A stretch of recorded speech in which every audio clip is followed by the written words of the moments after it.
At tayo po ay patuloy na mag-aaral sa banal na kasulatan at ang ating pong pag-aaralan sa araw na ito ay yung pong mga na papanahong mga nangyayari sa atin sa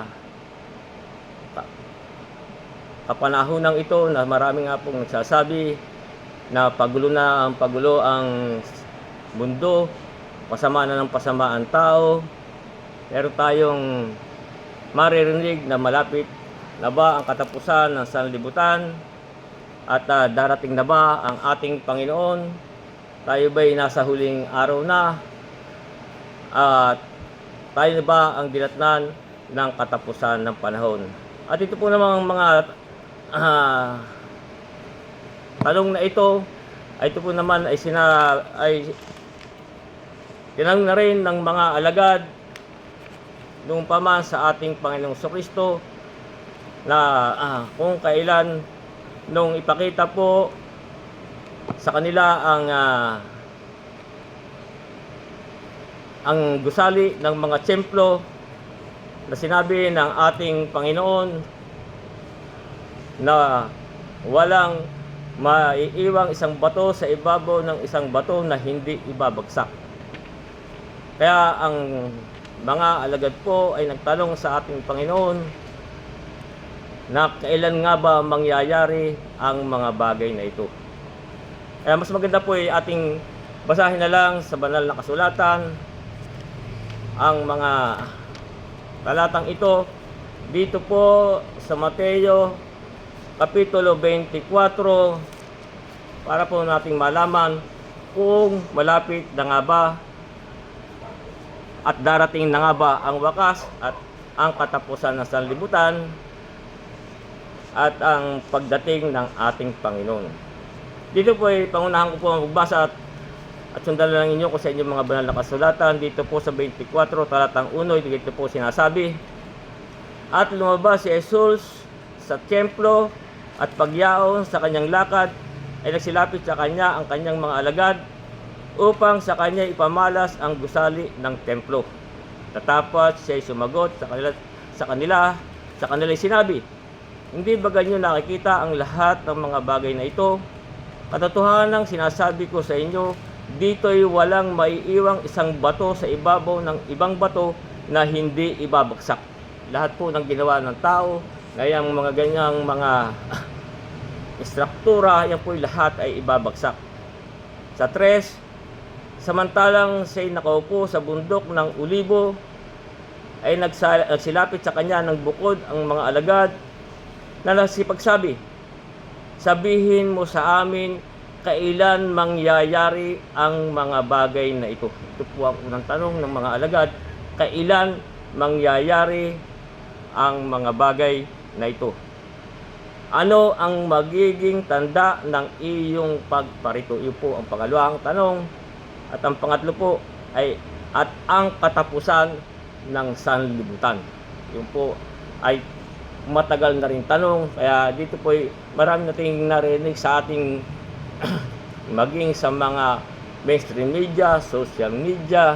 Ito po ay narinig ko rin na malapit na ba ang katapusan ng sanlibutan, sapagat yung nakikita natin sa panahong ito na ang tao ay pasama ng pasama, pagulo ng pagulo ang mundo. Kaya kung itutuloy po natin sa 4, sinasabi, at sumagot si Jesus at sinabi sa kanila, mag-ingat kayo na huwag kayong mailigaw ni naman. Tayo po'y pinag-iingat para po tayo huwag mailigaw ni naman, sapagat marami ang magsisiparito sa aking pangalan na nagsasabi, ako ang Kristo, at ililigaw ang marami. Kaya po tayo'y mag-iingat. At makakarinig kayo ng mga digmaan at mga alingaungaw ng digmaan. Ingatan ninyo na huwag kayong maglumihanan, sapagkat kinakailangan ito'y mangyari datapwat hindi pa ang wakas. Sapagkat magsisitindig ang bansa laban sa bansa at ang kaharian laban sa kaharian, at magkakagutom at lilindol sa iba't ibang dako. Tatapat ang lahat ng mga bagay na ito'y siyang pasimula ng kahirapan. Ito pong mga bagay na ito ay noong pa'y nangyayari at hanggang sa panahong ito po'y nagaganap pa rin ang mga bagay na ito.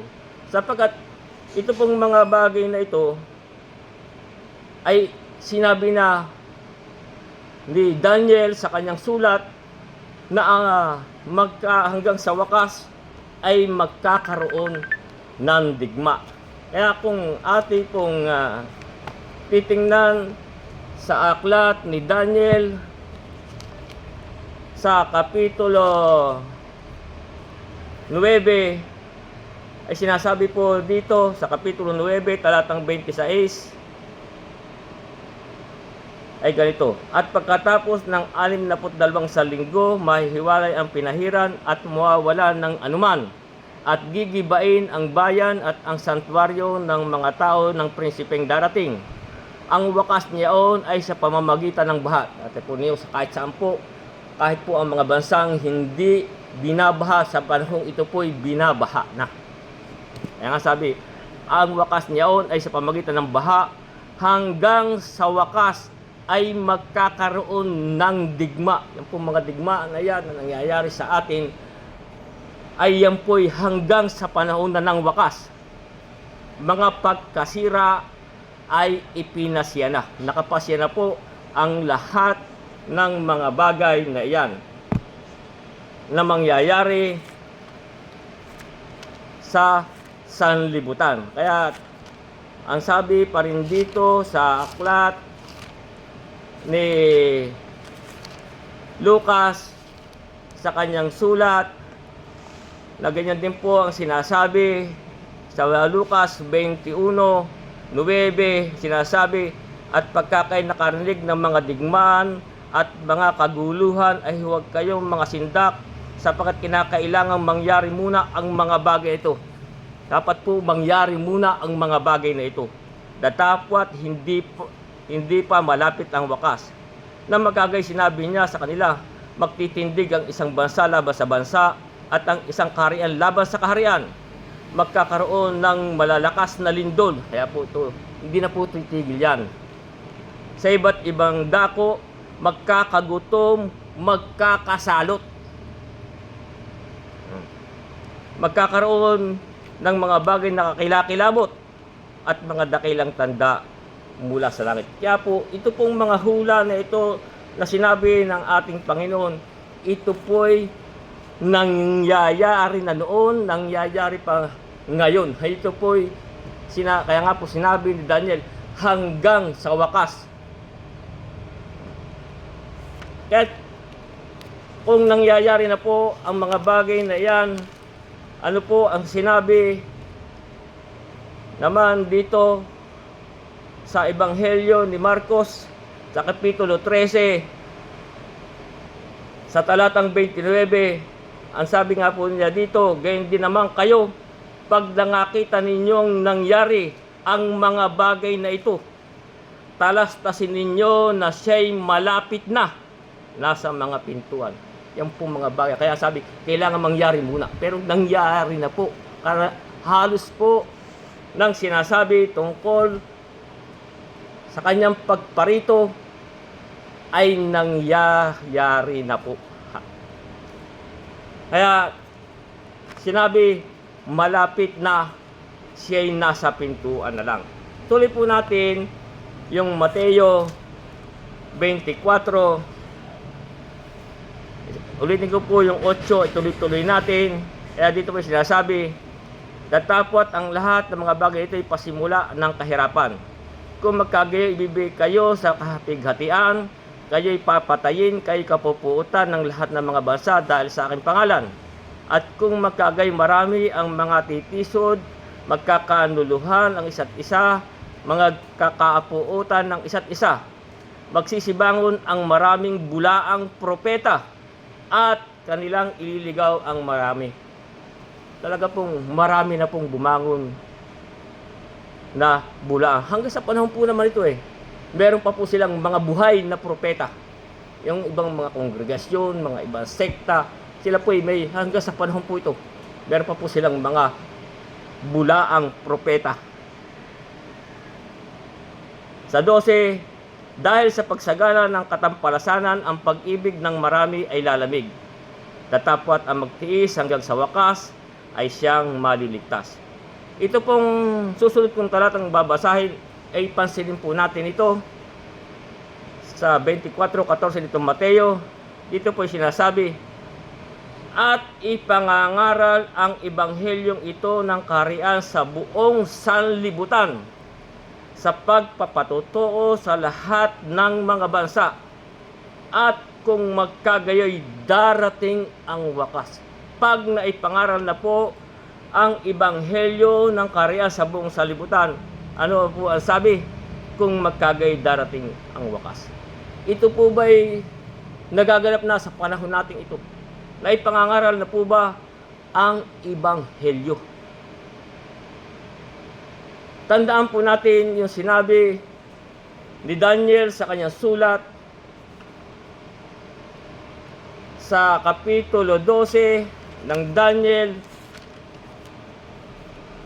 sa talatang 4, dito'y sinasabi, ngunit ikaw, o Daniel, isara mo ang mga salita, tatakan mo ang aklat hanggang sa panahon ng kawakasan.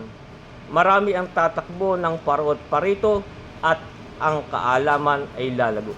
Lumago na po ba ang kaalaman sa panahon nating ito? Ito po ba yung nagaganap sa panahon nating ito? Narating na nga po ng tao ang buwan, planeta, nasaliksik na ang kalaliman ng dagat, at talaga pong makikita natin na lumago na po ang kaalaman ng tao. At ito pong sa kaalaman ng tao ay nalikha na rin po ito pong mga gadget, cellphone, na dito po ay ating makikita kung gaano na po lumago ang kaalaman ng tao.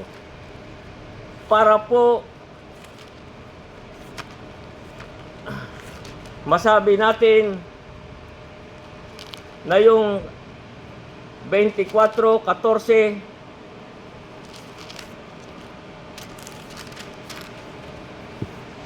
ay maipangaral ang ebanghelyo ng kaharian sa buong sanlibutan.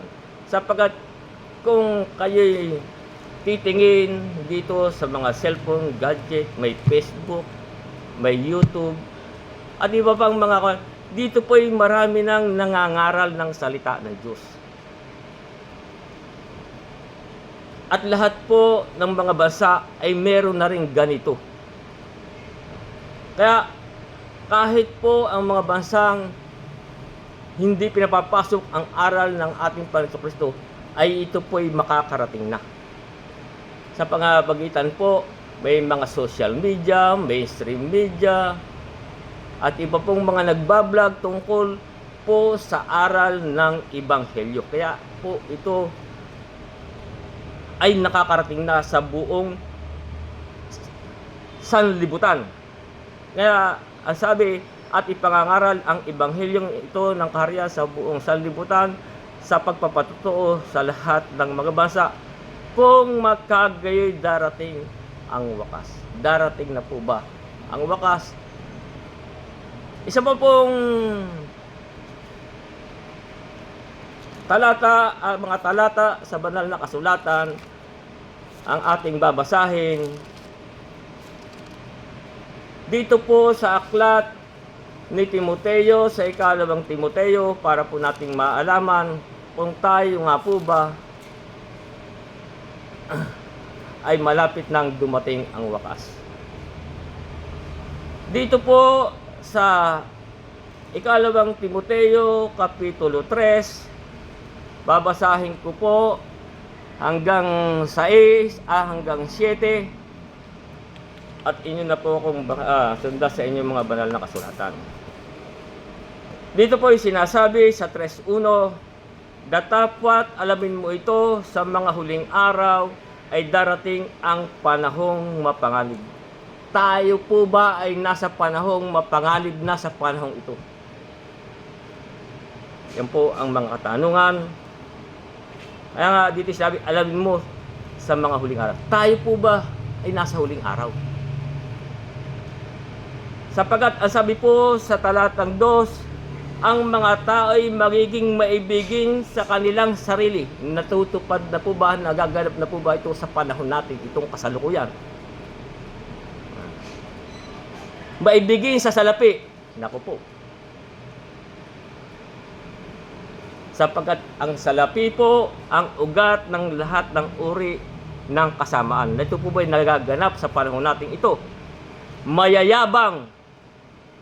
Ganyan po ba karamihan ang tao sa panahong ito?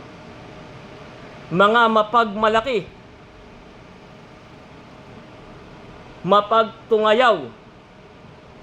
Ang isa pong ibig sabihin ng mapagtungayaw ay mga lapastangan kung inyo pong pag-aaralan. Ganyan na po ba ang mga tao ngayon? Masuway sa mga magulang. Ganito po ba yung nangyayari na sa panahon sa ating kasalukuyan na ito? Mga walang turing, mga walang kabanalan. Ganyan na po ba ang karamihan? Walang katutubong pag-ibig. Ano po ang ibig sabihin? May asawa na nakiapid pa sa iba. May asawa na nakiapid pa sa kapwa lalaki. May asawa na si babae nakiapid pa sa kapwa babae. Yan nga po, mga wala na pong katutubong pag-ibig. Yan nga po ang sinasabi sa Hebreo 13, meron po sinabanggit doon na maging marangal nawa ang pag-aasawa at huwag magkadungis ang higaan sapagkat ang mapakiapid at mapangalo niya ay pawang hahatulan. Pero sa panahon pong ito, mga sumasamba, nagsisimba, na umaattend sa mga gathering, kapwa lalaki, kapwa babae, sila-sila.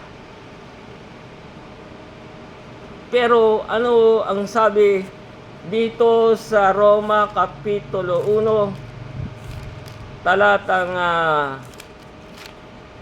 32, na sinasabi na bagamat nalalaman nila ang kautusan ng Diyos na ang mga nagsisigawa ng gayong bagay ay nararapat sa kamatayan. Hindi lamang gayon ang ginagawa, kundi naman pinapayagan ang nagsisigawa ng mga gayong bagay. Kaya nakikita po natin sa ibang mga sekta, sa ibang mga relihiyon, kinakasal na nila. Babae sa babae, lalaki sa lalaki. Kaya wala na pong mga katutubong pag-ibig. Tuloy natin, mga walang paglulubag, mga palabintangin. Ganyan na po ba ang mga tao sa panahon ito? Mga walang pagpipigil sa sarili. Wala.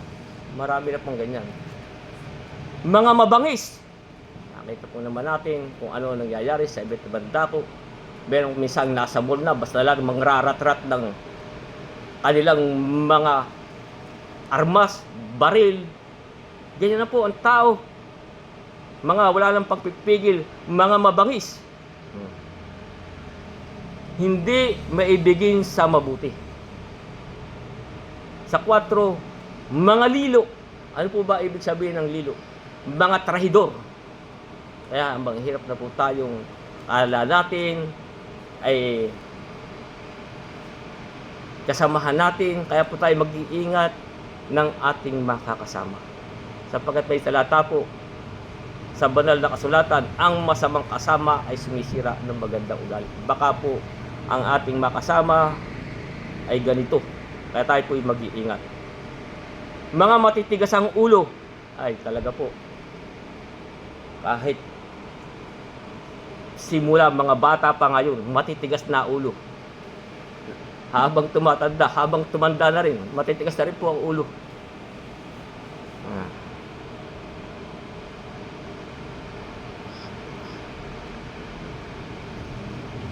Mga palalo. Ano po ibig sabihin dito ng palalo kung basa sa English? High pride. High pride. matataas ang pride, ibig sabihin. Mga maibigin sa kalayawan kaysa maibigin sa Diyos. Tama po. Kaya, kahit tayo mag-iimbita na tayo mag-aralan, Bible study, wala ang sasabihin. May lakad kami, meron kaming ganun. Kaya, hindi po sila maibigin sa Diyos, mas iniibig pa po nila ang kalayawan. Sa 5, may anyo ng kabanalan datapot tinanggihan ang kapangyarihan nito, lumayo ka rin naman sa kanila. Ito po yung sinasabi nating mga nagbabanal-banalan. Nagpapakunwaring banal, pero sa totoo ay alam na po natin. Yan po yung mga sinasabing may anyo ng kabanalan datapot tinanggihan ang kapangyarihan nito. Nagpapakunwaring mabuti, nagpapakunwaring magaling, pero sa kabila ng lahat, iba po ang ating makikita. Sapagkat sa mga ito, ang nanggagapang sa mga bahay-bahay at binibihag ang babaeng haling na lipos ng kabanalan, hinihila ng mga iba't ibang pita. Okay, yan po. Nakakakala natin nangunguna sa isang kongregasyon, nangunguna sa isang relihiyon. Pero ano ang ating makikita at ating mababantaan? May anak si pastor doon sa kanyang ganon. May minulas siya. Ito po'y nangyayari. Nasa panahong ito, mga ang binibihag yung pong ibang mga miyembro ng kanilang organisasyon sa relihiyon. Kaya ito pong mga bagay na ito po ba'y nangyayari din sa panahong ito na sinasabi sa 7 na laging nagsisipag-aral kailanmay hindi nakararating sa pagkaalam ng katotohanan. Palagi po silang nag-aaral. Laging may mga Bible study. Pero hindi po nakarating sa pagkaalam ng katotohanan. Ngayon, kung ito pong mga sinasabi dito sa 2 Timoteo 3 na ito hanggang 7, ay nagaganap sa panahong kasalukuyan natin ito. Ano pong aral ang ating natutunan sa panahon ng una na sinasabi nga po dito sa aklat ng Tiga-Roma, nasabi ni Pablo sa Kapitulo 15 ng Tiga-Roma, talatang 4, ay sabi dito, sapagkat anumang mga bagay na isinulat ng una ay nasulat dahil sa ikatututo natin, upang sa pamamagitan ng pagtitiis at pag-alin ng mga kasulatan ay magkaroon tayo ng pag-asa. Ano po ba ang natutunan natin na nangasulat ng una? Kung yung pong sinasabi sa sa 2 Timoteo 3 hanggang 7 ay nagaganap sa panahon natin. Ano po ang ating natutunan? Ano po ang nakunan natin na sulat na pinakahalimbawa sa atin kung nagaganap po ito sa panahong ito? Una po nating bibigyan ng batayan at ating dapat matutunan kung ano ang nangyari sa panahon ni Noe, na ang tao po'y sumama. Ating pong basahin at ating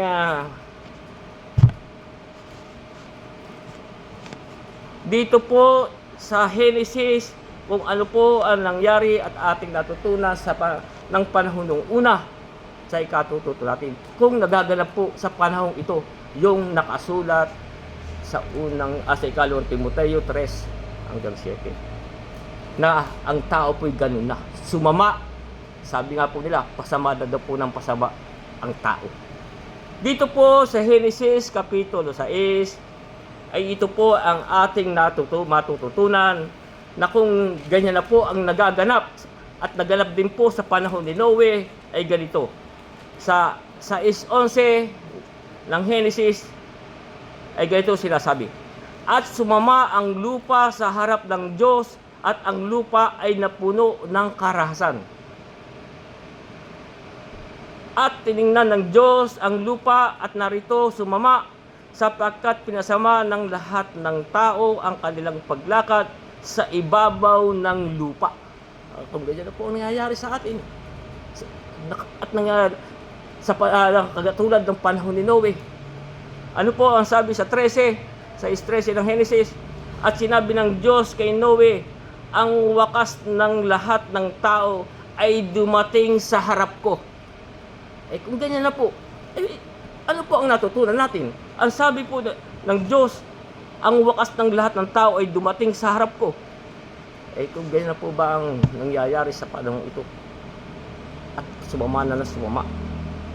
Ang wakas ng lahat ng tao ay dumating sa harap ko, sapagkat ang lupa ay napuno ng karahasan dahil sa kanila. Narito, aking lilipulin kalakip ng lupa.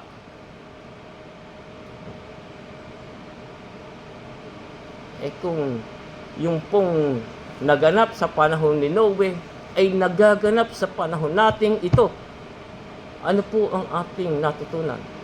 Lilipulin. Anong sabi? Narito sila'y aking lilipulin kalakip ng lupa.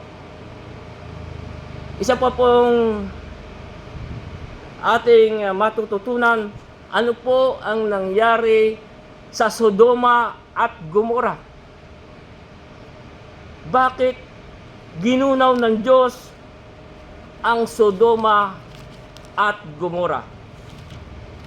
Basahin po natin dito sa aklat ng Genesis kung bakit ginunaw ng Diyos ang Sodoma at Gomora.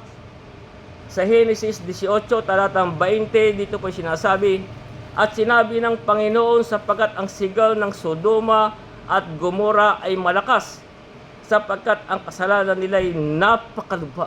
Pag ganyan na po ang nangyayari at ang tao po'y sumasama na ng sumasama at ang kasalanan na po ay malubha. Ano po ang ginawa sa Sodoma at Gomora? Dito po sa Genesis Kapitulo 19, talatang 24, ano po ang ginawa ng Diyos? Nang magkagayon, 19:24 po ng Genesis. Nang magkagayon, nagpaulan ang Panginoon sa Sodoma at Gomora ng asupre at apoy mula sa Panginoon buhat sa langit.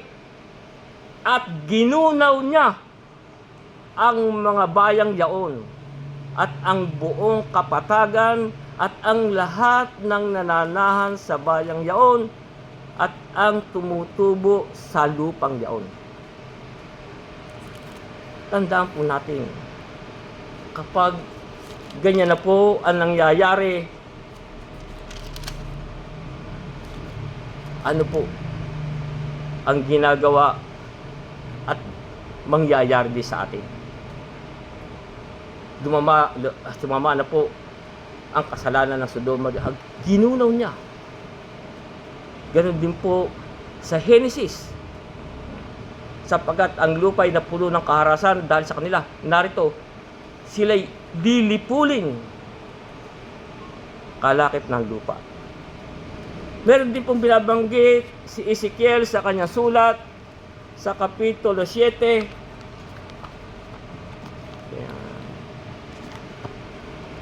Genesis.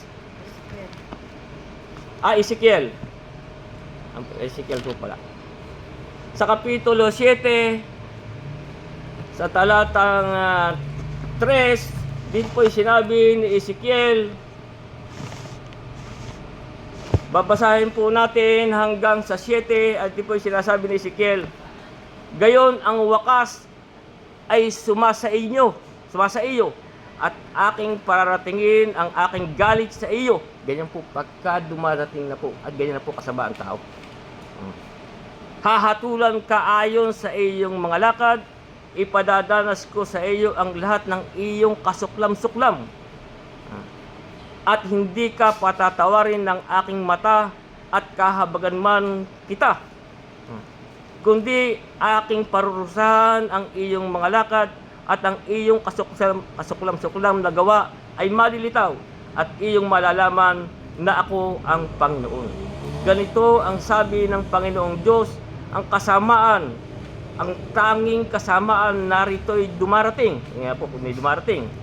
Ang wakas ay dumating, ang wakas ay dumating. Ito'y gumigising laban sa iyo, narito dumarating. Ganyan po pagka, ganyan na po ang nangyayari. Sa 7, ang parusa sa iyo'y dumarating o mananahan sa lupa, ang panahon ay dumarating. Ang kaarawan ay malapit na. Kaarawan ng pagkakagulo at hindi kagalakan, may hiyawan sa ibabaw ng lupa. Hindi po yung kagalakan, hindi po kaarawan ng pagkakagulo na po. Yan po ang ating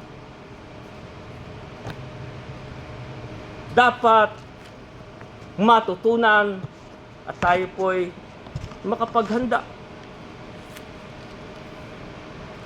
na kung ganyan na po ang nangyayari sa atin sa panahon ito. At meron pa pong sinasabi dito sa unang Korinto Kapitulo 10 sa talatang 11, dito po ay sinasabi ni Pablo, ang mga bagay na ito'y nangyari sa kanila na pinakahalimbawa. Kaya po tayo po'y magkaroon ng kaalaman. Ang mga bagay na ito'y nangyari sa kanila na pinakahalimbawa at pawang nangasulat sa pagpaalala sa atin. Tayo po'y pinaalalahanan. Ito po'y nangasulat. Dapat po tayo may nangatutunan ng pagpaalala sa atin sa mga dinatnan ng katapusan ng panahon. Tayo na po ba sa panahon ito ang dinatnan ng katapusan ng panahon? Sapagkat ito pong lupang ito at ang sangkalangan ito po'y nakalaan sa apoy sa paglipol sa taong masasama. Ito po'y matutulad sa Sodoma at Gomora. Sapagkat may sinabi po dito si Isayas sa kanyang sulat sa Isayas Kapitulo 1, talatang 9. Dito po ay sinasabi ni Isayas, kung hindi nag-iwan sa atin ng napakaunting labi ang Panginoon ng hukbo, naging gaya sana tayo ng Sodoma at naging gaya ng Gomora. Dahil po, ito pong lupa na ito at ang sangkalangan ito po'y nakalaan sa apoy. Ito po'y mababasa natin sa aklat ng ikalawang Pedro sa Kapitulo 3 sa talatang 7. Ito'y sinasabi, ngunit ang sangkalangitan ngayon at ang lupa sa pamamagitan ng gayunding salita ay iniingatan talaga sa apoy. Ito'y iniingatan talaga sa apoy, na itinataan sa araw ng paghuhukom at paglipol sa mga taong masasama. Tandaan po natin. Pero tandaan din po natin ang sabi dito na idadama, yung sabi ni Abraham sa Panginoon na sinasabi ay dito sa balik natin sa Genesis sa kapitulo 18 na sinasabi sa 18:23 ng Genesis, at lumapit si Abraham at nagsabi, ang banal ba ay iyong lilipulin kasama ng masama? Pagdating po ng ganong araw, tanong, ang banal ba ay iyong lilipulin kasama ng masama? Dito po ay merong isang talinghaga ang ating Panginoon sa aklat ni Mateo tungkol po sa mapagsirang damo at mabuting binhi. Ito po'y hindi itutulot ng Diyos na lipulin ang masama na kasama ng mga banal. Babasahin ko po sa inyo sa Mateo 13:24 hanggang 30, ganito po sila sabi.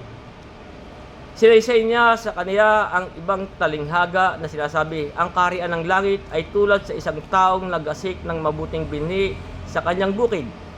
Sapagkat samantalang natutulog ang mga tao ay dumating ang kanyang kaaway at nagasik naman ng mga mapagsirang damo sa pagitan ng trigo at umalis. Tatapwat ng sumibol ang usbong at namunga ay lumitaw rin ang mga mapagsirang damo. At ang mga alipin ng puno ng sambahayan ay nagsiparoon at nagsabi sa kanya, Ginoo, hindi baga nagkasik ka ng mabuting binhi sa iyong bukid? Saan kaya nagmula ang mapagsirang damo? Sinabi niya sa kanila, isang kaaway ang gumawa nito, at sinabi sa kanya ng mga alipin, ibig mo baga na kami ay magsiparoon at ang mga yaon ay tipunin, titipunin po nila ang mapagsirang damo. Datapos sinabi niya, huwag, baka pagtipunin nyo ng mapagsirang damo ay inyong mabunot pati ang trigo. Kaya po, ito po'y hindi mangyayari. Kaya ituloy po natin sa 30. Bayaan ninyong magsitubo kapwa hanggang sa panahon ng pag-aani. At sa panahon ng pag-aani ay sasabihin ko sa mga mag-aani, tipunin ninyo ang mga mapagsirang damo at inyong pagbigkis-bigkisin upang sunugin. Datapat tipunin ninyo ang trigo sa aking bangal. Ito po'y niliwanag sa mga apostol, sapagkat tinanong po ng mga apostol kung ano ang ibig sabihin ng talinghagang ito. Dito po'y sinasabi sa Mateo 13:36, ating basahin dito, sabi, nang magkagayon ay iniwan niya ang mga karamihan at pumasok sa bahay, at sa kanya'y nagsilapit ang kanyang mga alagad, nagsasabi, ipaliwanag mo sa amin ang talinghaga tungkol sa mapagsirang damo sa bukid. Siya'y sumagot na nagsabi, ang naggasik ng mabuting binhi ay ang anak ng tao, ang Panginoon po. At ang bukid ay ang sanlibutan. Kaya po itiniliwanag, ang bukid po ay yung sanlibutan. Ang mabuting binhi ay ito ang mga anak ng kaharian. Ito po yung mga tunay na kay Kristo. Ito po yung talagang tunay na nananampalataya. At ang mga mapagsirang damo ay ang mga anak ng masama. At ang kaaway na naggasik ng mga ito ay ang dyablo. Yun po. At ang pag-aani, yun po yung pag-aani, ay ang katapusan ng sanlibutan. Yun na po ang pag-aani, ang katapusan ng sanlibutan. At ang mag-aani ay ang mga anghel. Sa 40, kung paano ang pagtitipon sa mapagsirang damo at pagsunog sa apoy, gayon din ang mangyayari sa katapusan ng sanlibutan. susuguin ng anak ng tao ang kanyang mga anghel at kaniyang titipunin sa labas ng kanyang kaharian ang lahat ng mga bagay na pagpapatisod at nagsisigawa ng katampalasanan, at sila'y igagatong sa apoy. Diyan na ang pagtangis at paggangalit ng mga ngipin. Kaya nga, hindi po niya lilipulin ang mga banal kasama ng masasama. Yan po ang tandaan natin. Sapagkat ang Panginoon po ay darating. Kung makikita ninyo ang sinasabi sa unang Tesalonica, bago po lipulin ang taong masama ay bababa po ang ating Panginoon. Dito po sa unang Tesalonica Kapitulo 4, simulan po natin sa 13. Dito po ay sinasabi, ngunit hindi namin ibig na kayo'y di makaalam, mga kapatid, tungkol sa natutulog. Yung pong natutulog, ibig po sabihin ito, yung pong nangamatay na. Upang kayo'y huwag mangalumbay na gaya ng iba na walang pag-asa. Kasi yung iba po, walang pag-asa. Tayo po, ang ating pong pag-asa sa kaluwalhatian ay ang ating Panginoon Kristo. Yung po yung mababasa natin sa Kolosas. Sapagkat kung tayo'y nagsisampalataya, si Jesus ay namatay at nabuhay na maguli, gayon din naman ang nangatutulog kay Jesus ay dadalhin ng Diyos kasama niya. Yun po yung mga natutulog. Yun po nangamatay. Sapagkat ito'y sinabi namin sa inyo sa salita ng Panginoon na tayong nangabubuhay. Sana po pagdating ng Panginoon, tayo buhay pa. Wish ko rin yun. Sapagkat ito'y sinasabi namin sa inyong salita ng Panginoon na tayong nangabubuhay na nangatitira hanggang sa pagparito ng Panginoon ay hindi tayo mangauna sa anumang paraan sa natutulog. Hindi tayo pumauna doon sa mga namatay na. Sapagkat ang Panginoon din ang bababang mula sa langit na may isang sigaw, may tinig ng arkanghel at may pakakak ng Diyos, at ang nangamatay kay Kristo ay unang mabubuhay na maguli. Ito po yung mga namatay kay Kristo. Yung po ang unang mabubuhay na maguli.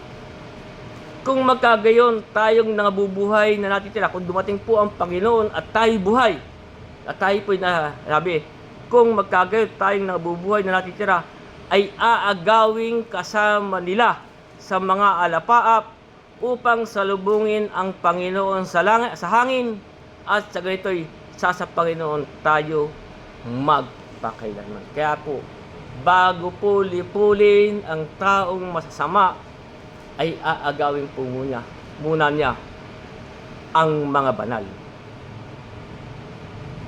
Kaya tayo po'y patuloy sa ating kasakdalan.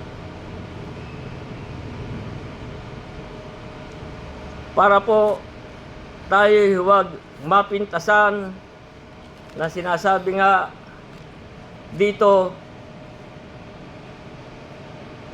sa unang Korinto Kapitulo 1 talatang 8 na sinasabi na siya namang nagpapatibay sa inyo hanggang sa katapusan, upang huwag kayong mapagwikaan sa kaarawan ng ating Panginoong Hesukristo. Kaya po tayo binibigyan ng kaalaman at matutunan natin ang mga halimbawa nung una. Tayo na nga po ba ang dinatnan ng katapusan ng panahon na sinasabi dito? Ulitin ko po yung unang Korinto Kapitulo 10 talatang 11, ang mga bagay nga na nangyari sa kanila na pinakahalimbawa at pawang nangasulat ng pagpaalala sa atin ng mga dinatnan ng katapusan ng panahon. Tayo nga po ba sa panahon ito? Tayo na po ba ang dinatnan ng katapusan ng panahon? Tayo po ba'y nasa huling araw na?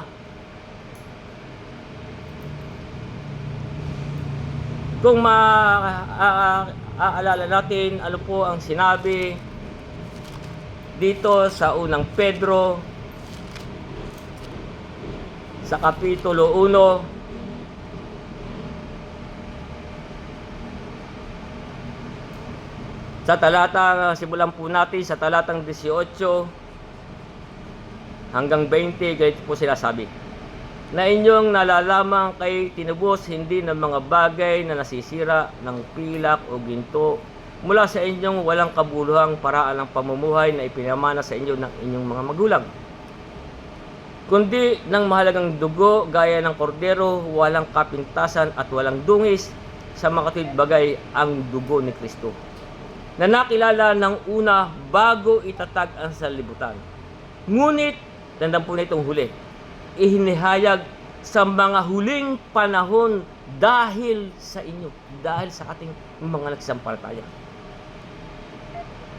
Siya po'y nahayag na sa mga huling panahon. Tayo na po ba ang dinatnan ng katapusan ng panahon? Kung nagaganap na po ang mga bagay at naganap na at nagaganap yung mga tanda ng kanyang pagparito at yung pong sinasabi. Isa pa pong talata dito sa Hebreo Kapitulo 9, sa talatang 26, dito po sinasabi, sa ibang paraan ay kailangang siya magbatang madalas mula nang itatag ang sanlibutan, dapat ngayon minsan siya nahayag. Ito po ang tinutukoy po dito ay ang ating Panginoon Kristo. Dapat ngayon minsan siya nahayag sa katapusan ng mga panahon, sapagkat siya po'y nahayag ang ating Panginoon Kristo sa katapusan ng panahon upang alisin ang kasalanan sa pamamagitan ng kanyang sarili. Sa pamamagitan ng pagkahandog ng kanyang sarili. Kaya ito po ang mga tanda na tayo po ba sa panahon ito? Tayo po ba'y yung sinasabi sa ikalawang Timoteo na tayo po ba'y nasa huling araw na? Na dapat alamin mo sa huling araw. Isa po pong talata dito sa Hebreo Kapitulo 1, talatang 2, dito po sinasabi, ang Diyos na nagsalita ng unang panahon sa ating mga magulang sa iba't ibang panahon, sa iba't ibang paraan sa pamamagitan ng mga propeta. Diyan po, ang ating pong Diyos ay nagsalita po, ito sa pamamagitan ng mga propeta. Ay nagsalita sa atin sa mga huling araw na ito. Huling araw na ito, nagsalita na po siya sa pamamagitan ng kanyang anak. Ito po ang ating Panginoon Kristo, na siyang itinagang tagapagmana ng lahat ng mga bagay, na sa pamamagitan naman niya'y ginawa ang sanlibutan. Kaya tandaan po natin, ang ating pong Panginoon ay nahayag sa huling araw, sa huling panahon. At tatandaan din po natin na ang sabi sa aklat ng Tiga-Roma,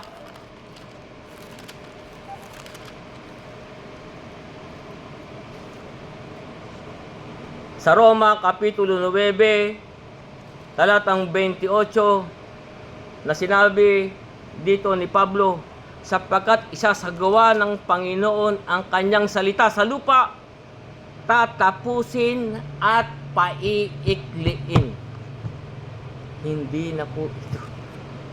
Paiikliin na po.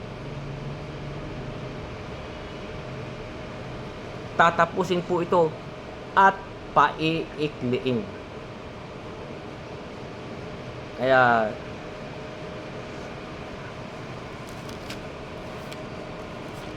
tayo po'y mag-iingat sa atin ng mga lakad,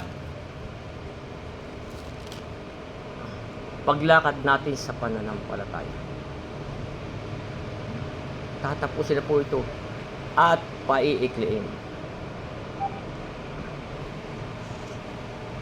At itutuloy na po natin to sa susunod nating pag-aaral. Ang mga ating pag-aaral